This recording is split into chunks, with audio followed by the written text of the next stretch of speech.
Aujourd'hui, je vais vous parler des blessures au badminton, notamment des blessures à l'épaule. Comme vous savez, j'ai eu des gros soucis à l'épaule depuis 2 ans maintenant. D'ailleurs, ça m'a pénalisé toute la saison dernière où j'ai pas pu faire de compétition. Là, je commence enfin un peu m'en remettre. Je commence à voir la petite lumière au bout du tunnel. J'ai pas encore fini avec ça, mais il y a vraiment du progrès. Donc pour ça que je voulais vous parler de ça dans cette vidéo. Alors tout d'abord, qu'est-ce que j'ai eu à l'épaule?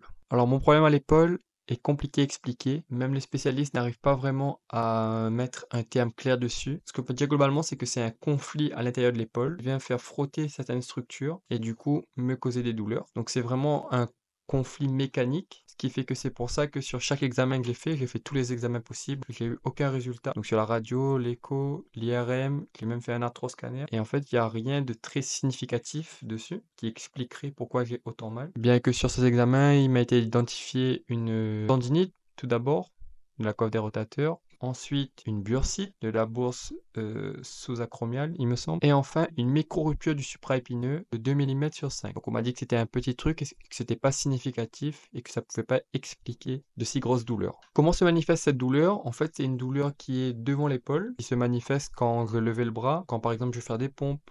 Impossible parce que ça me compresse au niveau de l'épaule ici, j'ai trop mal. Quand je fais du développé couché, pareil. Quand je fais du développé militaire, pareil. Donc pour énormément d'exercices en haut du corps, ça me gênait. Donc c'est pour ça que j'ai arrêté aussi la salle. Donc ça, c'était il y a 2 ans.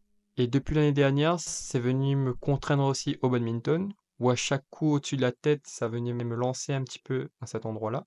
Et aussi au badminton, ça me gêne énormément dans tout ce qui est mouvement de défense. Donc dès que je suis dans cette position, je dois générer de la puissance ici, j'ai du mal. Donc pareil dans cette position, dès que j'ai ce mouvement de rotation ici, ben, j'ai vraiment du mal encore aujourd'hui. Donc j'essaie encore de progresser là-dessus, mais c'est pas encore terminé. Qu'est-ce que j'ai fait pour guérir cette épaule? Alors si vous saviez, j'ai fait énormément de choses. Déjà, ça fait 2 ans que je fais de la kiné non-stop. Donc 2 à 3 fois par semaine. J'ai fait, je pense, 4, 5 séances d'ostéo. Et j'ai aussi fait de la chiropracteur. J'ai fait, bah, du coup, chez le kiné, etc., beaucoup de dry needling et du traitement par des petites aiguilles pour venir relâcher les muscles. J'ai fait aussi des soins par un maître chinois avec des méthodes un peu moins traditionnelles, on va dire. J'ai aussi fait une infiltration en octobre qui a duré environ 2 mois et où la douleur est revenue parce que je me préparais pour les championnats d'Afrique. Voilà, j'ai quand même fait beaucoup de choses et j'ai fait je ne sais combien de rendez-vous aux médecins ou aux spécialistes de santé pour comprendre mon épaule, mais c'est compliqué. Sur Internet, il y a quelque chose qui s'y ressemble, qui s'appelle le syndrome d'accrochage de l'épaule, qui décrit quand même vachement mes critères, mais qui n'est a priori pas référencé par les professionnels de santé, qui ne savent pas de quoi je parle quand j'évoque cela. Et donc, qu'est-ce qui a fait que je m'améliore progressivement? Eh bien, on m'a contacté sur Instagram, un kiné, pour me proposer un programme en ligne pour bosser sur mon épaule, tout en ayant des soins encore actuellement en kiné, en cabinet.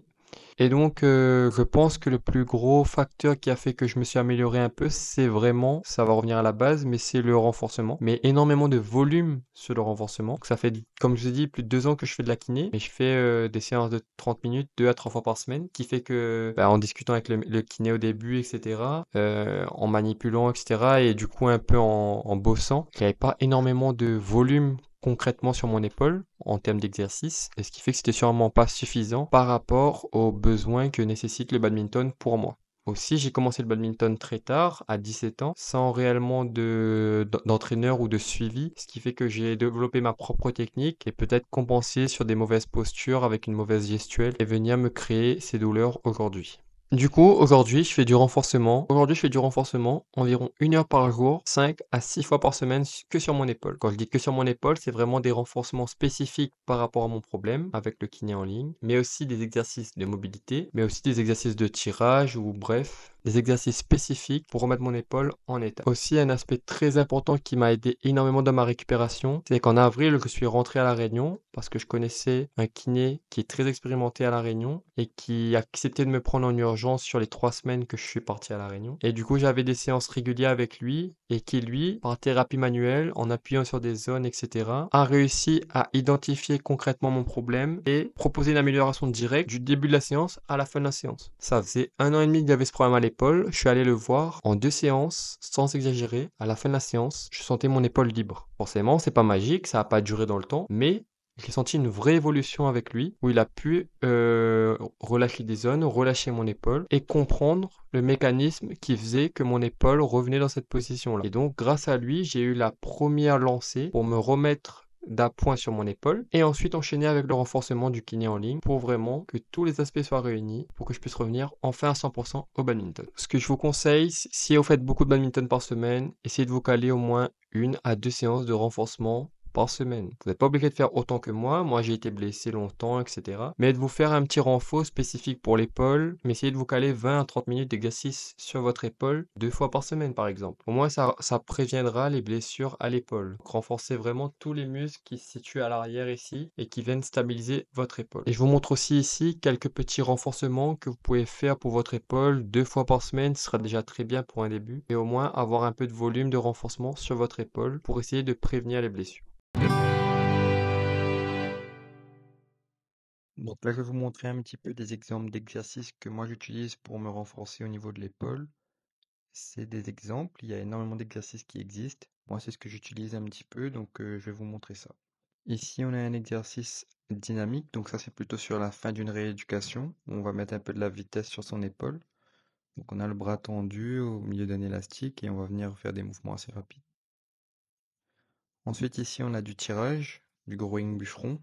Donc ça peut être comme ça ou à la poulie quand on est assis ou bien à l'élastique aussi si vous n'avez pas de poids ou si vous n'allez pas à la salle. Là, on a un exercice spécifique pour l'épaule. Donc moi, c'est l'exercice où j'ai un très très bon ressenti sur ma douleur devant l'épaule.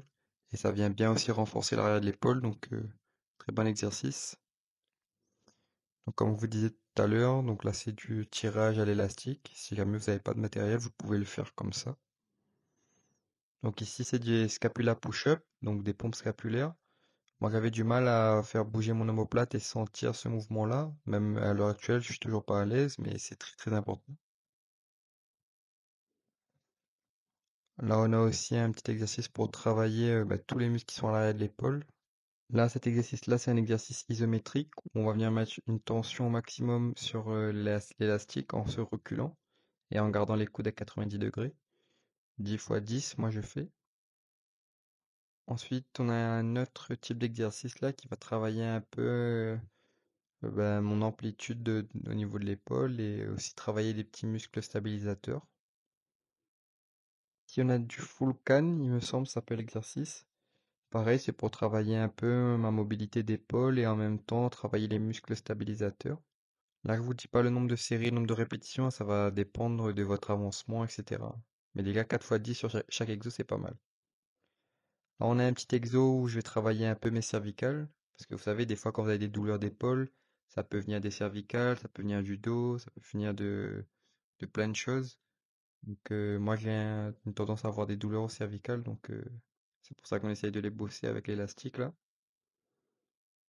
Donc, celui-là, c'est un exercice assez spécifique où l'élastique jaune va être utilisé pour abaisser mon omoplate pour que je puisse faire pour que je puisse faire ma rotation externe sans venir compenser avec le fait d'élever son épaule. Et en faisant comme ça, je le sentais beaucoup plus travailler mon épaule.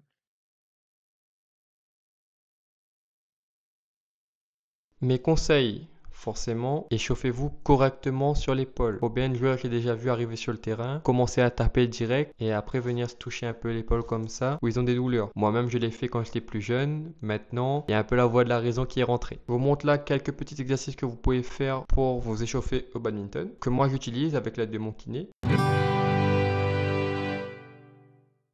Donc là, on a un premier exo pour venir s'échauffer. Je sais plus comment s'appelle cet exo-là. Je sais pas si c'est le chat qui s'étire ou quelque chose comme ça. Mais l'objectif là, c'est venir de rentrer la tête et venir appuyer plus sur un bras, plus sur l'autre. Donc moi déjà, cet exo-là, ça me fait un peu mal à l'épaule. Ça permet de déverrouiller un petit peu aussi. On a ici un exercice pour travailler un peu le contrôle moteur de son épaule. Et surtout ce passage-là, quand je reviens, qui est assez douloureux. Donc c'est aussi pour me permettre de tolérer des petits passages douloureux. Bon, ici, l'objectif, c'est de commencer les bras en V et de faire comme si vous passez sous des obstacles, en essayant de compenser le moins possible.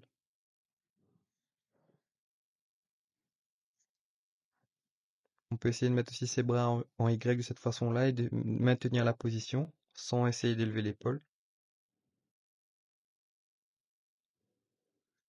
Ok, vous pouvez tenir à environ 30 secondes dans cette position, le faire 2, 3 fois.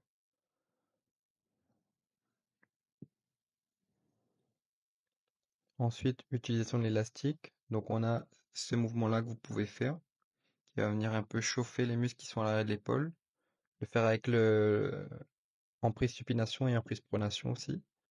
Donc ici, on va travailler un petit peu avec l'élastique. L'objectif, c'est d'abord, si vous avez vraiment mal, c'est de travailler en isométrique. Donc vous savez, il y a 3 régimes de contraction. Isométrique, c'est le fait de maintenir un poids ou un élastique dans une position statique. Le régime concentrique, c'est rapprocher des points d'insertion, donc par exemple faire du curl biceps. Et contraction excentrique, c'est le fait de freiner le mouvement en éloignant les points d'insertion. Par exemple, la phase où on fait du curl biceps où l'haltère descend du bras. Donc là, on va d'abord faire de l'isométrie. Donc là, je suis coude collé au corps et je vais venir écarter l'élastique et maintenir la position. Et je peux éloigner un peu les pieds si c'est trop facile. Donc ça permet aussi de désensibiliser l'épaule pour avoir moins mal pour pouvoir pratiquer ensuite. On peut le faire coude collé au corps, ensuite en R2 face à l'élastique. Je vous remonte ici où j'avais fait en échauffement dans les vestiaires du gymnase. Et donc là, c'est de la rotation externe, hein. Quand on va chercher vers l'arrière comme ça, c'est de la rotation externe. Et on peut faire aussi un peu de rotation interne qui sera semblable aux frappes que vous allez faire au badminton. Voilà, comme ici. Et on peut aussi faire de la rotation en R3. Donc là, on va se remettre de profil par rapport à l'élastique dans cette position. Et vous allez venir tirer ici l'élastique et maintenir de façon isométrique. Si vous êtes à l'aise, vous pouvez bien sûr faire des allers-retours pour venir travailler votre coiffe. On a aussi cet exercice qui est très intéressant que j'essaye de faire depuis peu, qui est très très dur. Donc là, vous devez mettre les bras tendus sur un support devant vous, pas très haut, et venir essayer de rapprocher votre sternum face au sol en gardant les bras tendus. C'est un peu une position bizarre, mais ça travaille vachement les épaules. Et enfin, ce petit dernier exercice-là qui permet de venir décoapter un petit peu la compression qu'il y a dans l'épaule, qui est assez intéressant en fin de séance. Il y a aussi bien sûr la traction scapulaire que j'ai pas montré, donc le fait d'être en position de traction avec les bras tendus et de venir uniquement monter les épaules. Voilà, si la vidéo vous a plu, n'hésitez pas à mettre un petit like, à vous abonner à la chaîne, d'activer la cloche. On se retrouve la semaine prochaine pour une prochaine vidéo. Ciao l'équipe!